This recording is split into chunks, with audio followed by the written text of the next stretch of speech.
Hello everyone, this is Meenakshi Birari, working as a assistant professor in chemistry at Maratha Vidya Prasarak Samaj, Nasik.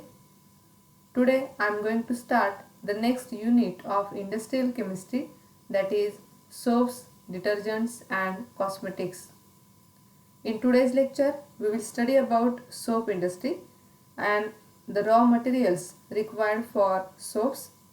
The soap industry is also known as the washing industry. In this unit, we will study the different topics like chemistry of soap, raw materials required for soap making, chemical reaction, types of soap, also the meaning of the terms detergents and surfactants, emulsion, emulsifying agents, wetting, non-wetting agents, the nature, that is hydrophobic and hydrophilic nature, types of surfactants, raw materials required for detergents, washing action of soap, detergents, detergent builders, additives, etc. We will study about the raw materials required for detergents, lipid components like oils, waxes, fats, colors, for example dyes and pigments, also the preservatives, antioxidants, etc. Then the next part, that is related to the cosmetics. First of all, cosmetics for skin, that is types and problems related to skin, key ingredients of skin cleansing, toners, moisturizers, nourishing, protective sunscreen, talcum powder, bleaching products, etc. Then the second part related to the hair care. Again we will study the classification, special additives for conditioning and scalp health, hair colorants, the plant materials which are also used in hair cosmetics, which are known as herbs. So like that, the different topics we will study one by one in detail, that is in this unit, soaps, detergents and cosmetics. So first up part, that is related to the soaps. So let us see the soap industry and the raw materials required for soaps. First of all, what are soaps? Soaps are sodium or potassium salts of fatty acids. They are produced from the hydrolysis of natural oils or fats in a chemical reaction called saponification. Soap is an excellent cleanser which often occurs in form of solid bars or in liquid form. So the different chemicals are required in soaps manufacturing, that is fatty acids, soaps, saponification, tallow, palm kernel oil, sodium chloride, pentasodium pentate, emulsifier, hydrocarbon chains, etc. So we know that soap and detergents are essential to personal and public health. They safely remove germs, soil and other contaminants, and also help us to stay healthy and make our surroundings more pleasant. So soaps are made from fats, oils and their fatty acids. Soap is the sodium salt or potassium salt of a long chain carboxylic acid, which is called as a fatty acid, which has cleansing properties in water. It is a salt of a strong base, that is NaOH, and weak acid carboxylic acid. So a solution of soap in water is basic in nature. Soap requires two major raw materials, that is fat and alkali. The alkali most commonly used today is sodium hydroxide NaOH or potassium hydroxide KOH. When we consider potassium based soap, it creates a more water soluble product than sodium based soap, and so it is called soft soap. Soft soap alone or in combination with sodium based soap is commonly used in shaving products. So soap is nothing but the sodium salt of a long chain carboxylic acid which has cleansing properties in water. It is nothing but a salt of a strong base NaOH and weak acid carboxylic acid. So a solution of soap in water is basic in nature. Now what is the structure of a soap molecule? When we observe the structure, a soap molecule is made up of two parts. a long hydrocarbon part and a short ionic part which containing COO minus Na plus group. The soap molecule is said to have a tadpole structure. So this structure is like that of tadpole structure. Here this hydrocarbon chain, long hydrocarbon chain, water repelling end, and it is hydrophobic in nature, and this head, it is hydrophilic, that is water loving, water attracting end. So this one is having short ionic part CO minus Na plus. This part, it is water attracting end, or it is called as polar hydrophilic part. So soap is made from two parts, a long hydrocarbon part and a short ionic part which contains COO minus Na plus group, and the soap molecule is said to have a tadpole structure. Now what is the chemistry related to soap? As soaps are water soluble sodium or potassium salts of fatty acids, soaps are made from fats and oils or their fatty acids by treating them chemically with a strong alkali. Soap is a salt of a compound known as a fatty acid. Soap molecule consists of a long hydrocarbon chain which is composed of carbon and hydrogens with a carboxylic acid group on one end which is ionic bonded to a metal ion, usually a sodium or potassium. The hydrocarbon end is nonpolar and is soluble in nonpolar substance such as fats and oils, and the ionic end, that is the salt of a carboxylic acid, is soluble in water. So this one is water repelling end and this one water attracting end. So the hydrocarbon chain is, this end is non-polar and it is soluble in non-polar substance, whereas the head, that is water attracting, it is hydrophilic in nature which is having the ionic part COO minus Na plus, and the ionic end, that is the salt of a carboxylic acid, is soluble in water. So that is the structure of a soap molecule. So soaps are made of fats and oils or their fatty acids. So what are the fatty acids? Fatty acids are merely carboxylic acids consisting of a long hydrocarbon chain at one end and a carboxyl group, COH group, at the other end. They are generally represented as RCOOH group. They are important components of plants, animals and other microorganisms. They are found in various parts of the body such as cell membranes, the nervous system and a lung surfactant. Now what are the types? There are two groups of fatty acids. First one, that is saturated fatty acid, and second one unsaturated fatty acids. So these two groups of fatty acids, saturated fatty acids and unsaturated fatty acids. Now what are saturated fatty acids?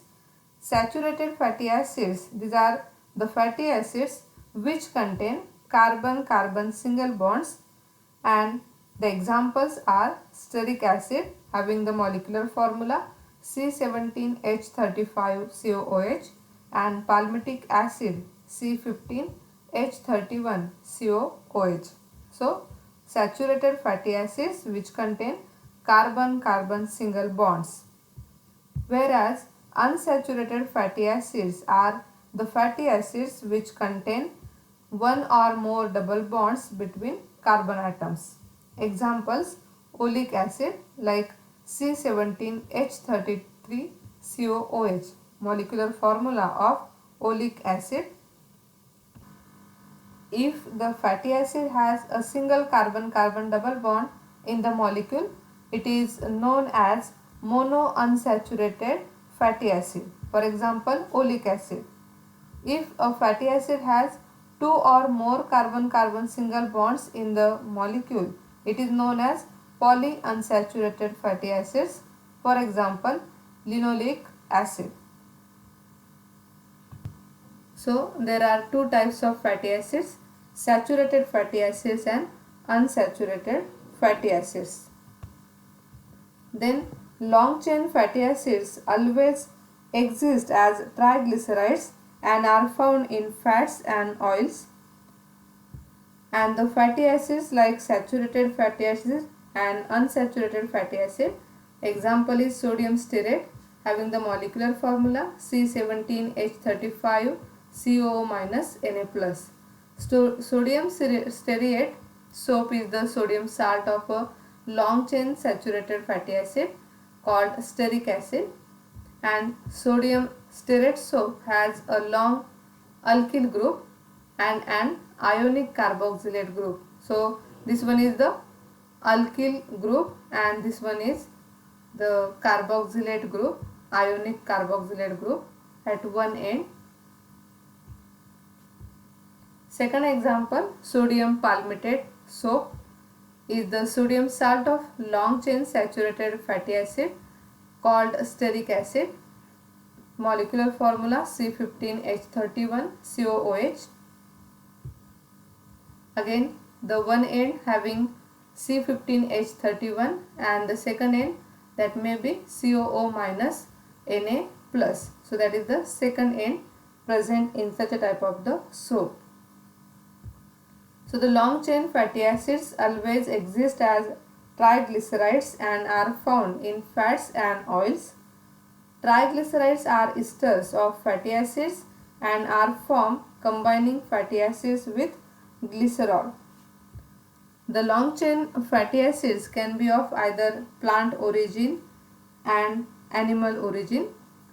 When we observe the long chain fatty acids of plant origin, example linseed oil, castor oil, soybean, coconut oil, etc. Or the long chain fatty acids of animal origin, for example tallow from cattle and sheep. In general, fats or oils from plant origin are high in unsaturated and low in saturated fatty acids. Fats or oils from animal source are high in saturated and low in unsaturated fatty acids.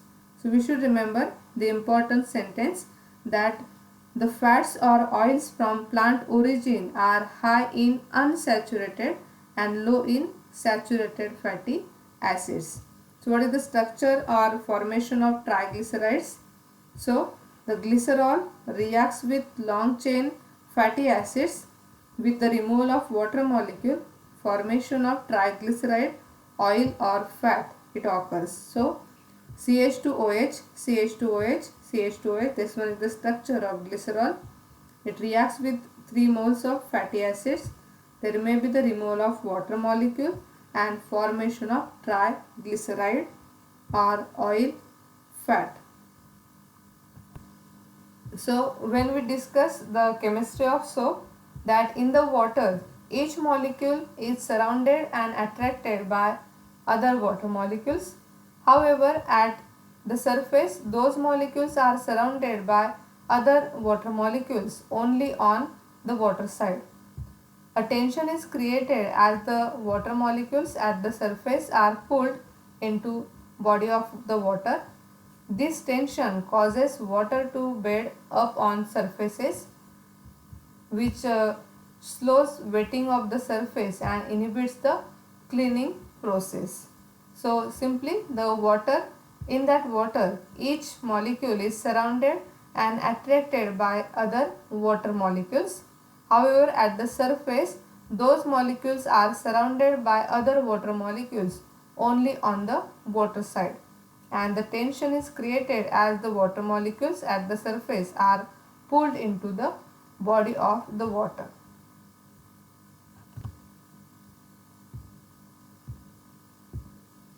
In the cleaning process, surface tension must be reduced so water can spread and wet surfaces.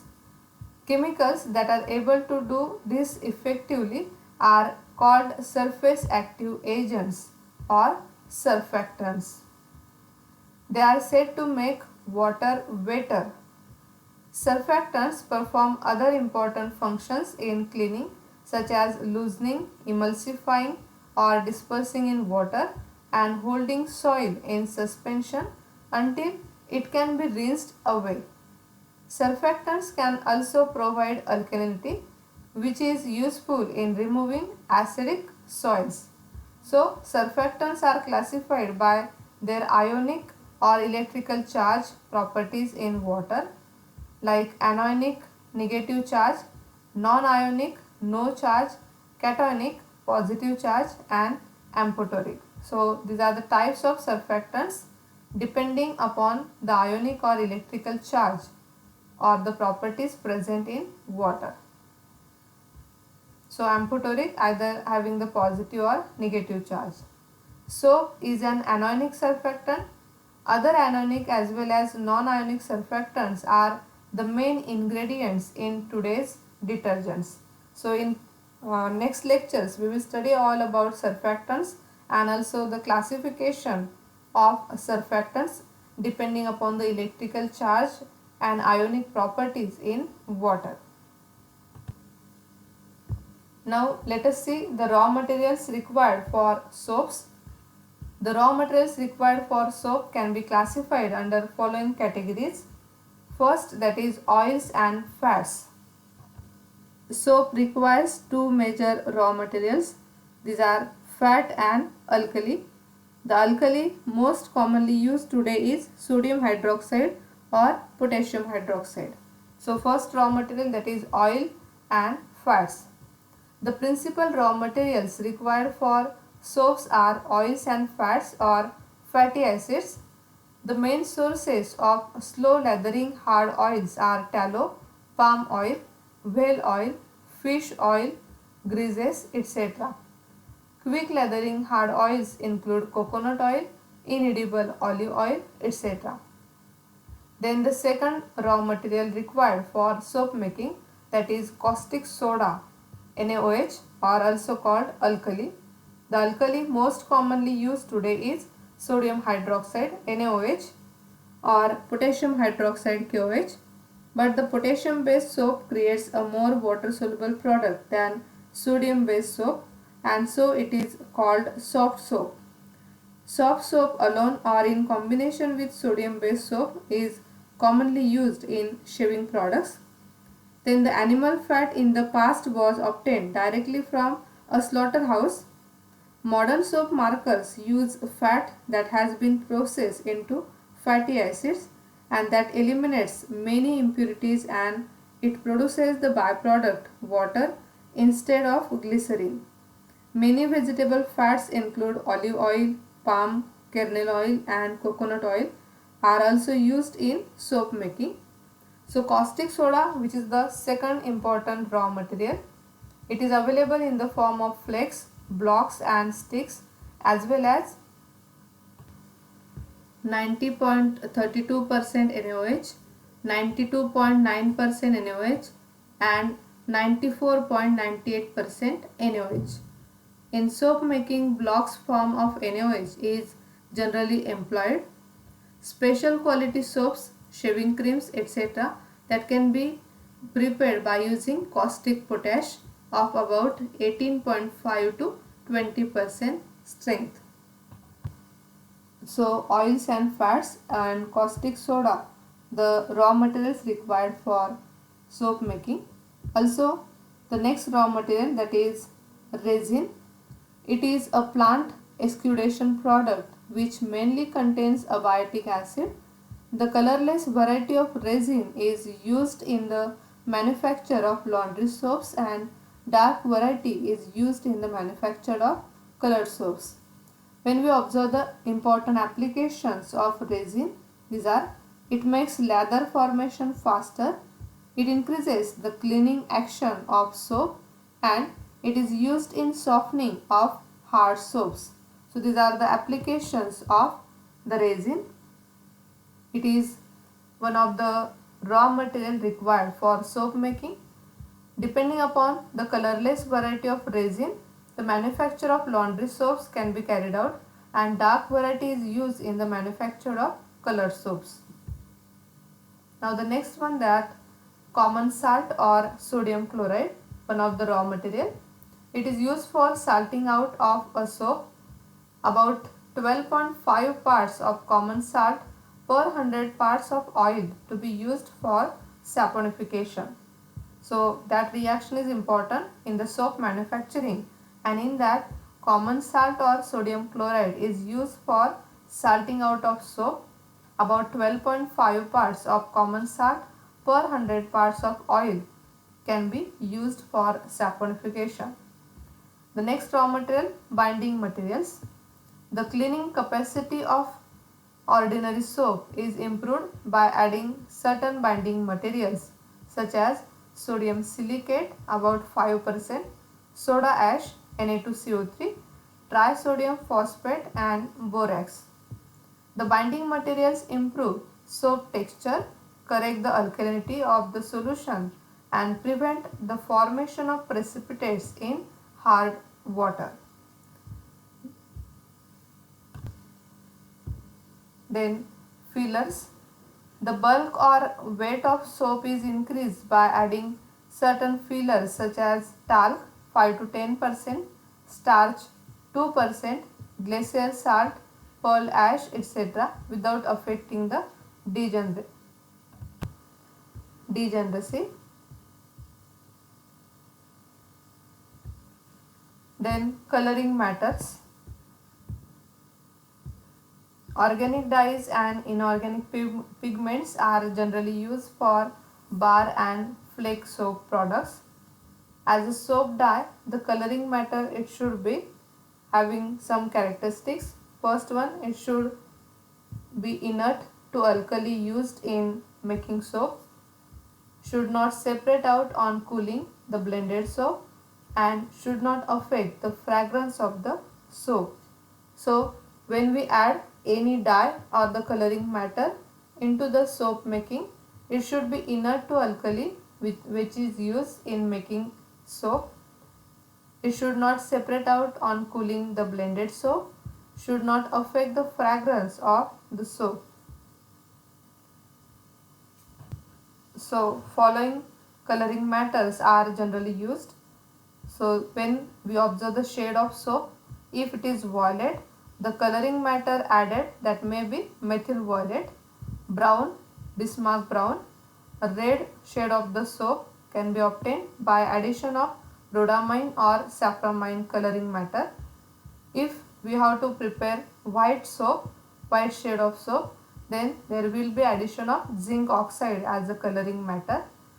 For the manufacturing of green shade of soap, the addition of chrome green coloring matter. For yellow shade, cadmium yellow or melanin yellow. For the blue shade, methylene blue or ultramarine. For the manufacturing of pink shade of soap, the addition of eosine as a coloring matter, and the rose shade of the soap obtained by the addition of vermilion.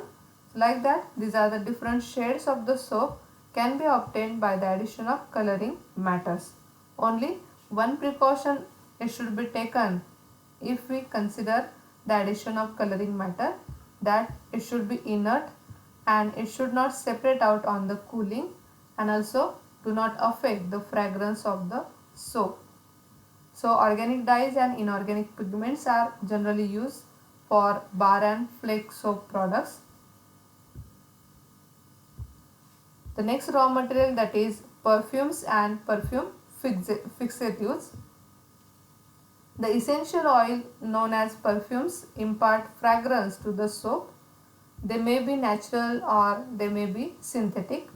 Natural perfumes are sandalwood oil, lemongrass oil, clove oil, eucalyptus oil, lavender oil, cinnamon oil, etc. Whereas synthetic perfumes are jasmine, for example benzyl acetate, rose, phenylethyl alcohol, or lilac, terpinol, and musk, benzoate. So the essential oils known as the perfumes that impart fragrance to the soap. which is also the raw material required for soap making. Natural perfumes that may be useful as compared to synthetic perfumes. Natural perfumes are sandalwood oil, lemongrass oil, whereas synthetic perfumes are jasmine, rose, lilac, etc. Now, instead of these raw materials, there are also some other additions carried out in the soap making. What are that? First, superfatting agents. The material such as lanolin, which is a fatty material isolated from sheep's wool, is added to prevent the skin from becoming rough and dry. It is added to the soap to the extent of 2%, and it also improves the texture of the soap and presents cracks on soap when dry. So this one is the important addition taken place in the manufacturing of soap, that is superfatting agents. Next to that, disinfectants. Extract of various plants such as neem, eucalyptus, chaul mogra, etc. are added as disinfectants. Also, the addition of germicides, especially mercurial iodide, is added as germicidal in mercury soaps. Sulfur is added as a cure for dandruff and pimples, and hexachlorophene as an effective germicide against skin microorganisms. So, the instead of different raw materials, superfatting agents, disinfectants and germicides are also added in the soap manufacturing. So, the triglycerides, that are triesters of fatty acids with glycerin, are the basic raw materials for the manufacture of soap utilizing a variety of processes. The raw materials required for soap can be classified under different categories. These are oils and fats, caustic soda, then resin, also common salt or sodium chloride, binding materials, fillers, coloring matters, perfumes and perfume fixatives, etc. These are the different raw materials required for soap making processes. Also, some other additions are there in soap making, that are superfatting agents, disinfectants, germicides. Now, let us see the important uses of soaps. We use soaps on daily basis. So what are the uses? Some uses of soaps. These are washing hands, washing clothes, cleaning utensils. So soap and detergents are essential to personal and public health. They safely remove germs, soil and other microorganisms or contaminants and help us to stay healthy and make our surroundings more pleasant. So these are the common uses of soap. Applications of soap. These are used as skin cleaner. Soap is also used in laundry for cleaning textiles. Dry nails easier with less risk of splitting the wood by first rubbing it on the nail step. Keep garden bugs of plant leaves by mixing it with water and spraying the solution on the leaves undersides. Soap and water works as well as anything to repel fleas, and the fleas will drown in the water. As soap is alkaline, basic and combined with some minerals such as baking soda, borax or washing soda, it succeeds in a number of different all-purpose cleaning tasks. It also removes the wallpaper glue by mixing with warm water and sponging it on the walls. So, soaps are mainly used as surfactants for washing, bathing and cleaning. They safely remove germs, soil and other contaminants and also help us to stay healthy. They are also used in textile spinning and are more important components of lubricants. Soaps are key component of most lubricating greases which are usually emulsions of calcium soap or lithium soap and mineral oil. Metallic soaps of aluminum and sodium, these are used as thickeners to increase the viscosity of oils. Soaps are very important for effective hand washing and hygiene, but if it is not available in difficult situations, then clean ash or sand soil can be used as a substitute as recommended by example World Health Organization by WHO. So these are the number of applications of soaps. In short, soaps are used as a surfactants for washing, bathing and cleaning, and they safely remove germs, soils and other contaminants. Therefore, they help us to stay healthy and make our environment or surrounding more pleasant. So in today's lecture we have studied about soap industry or washing industry. We have studied the raw materials required for soap making in detail. In next lecture we will study the types of soap. Thank you.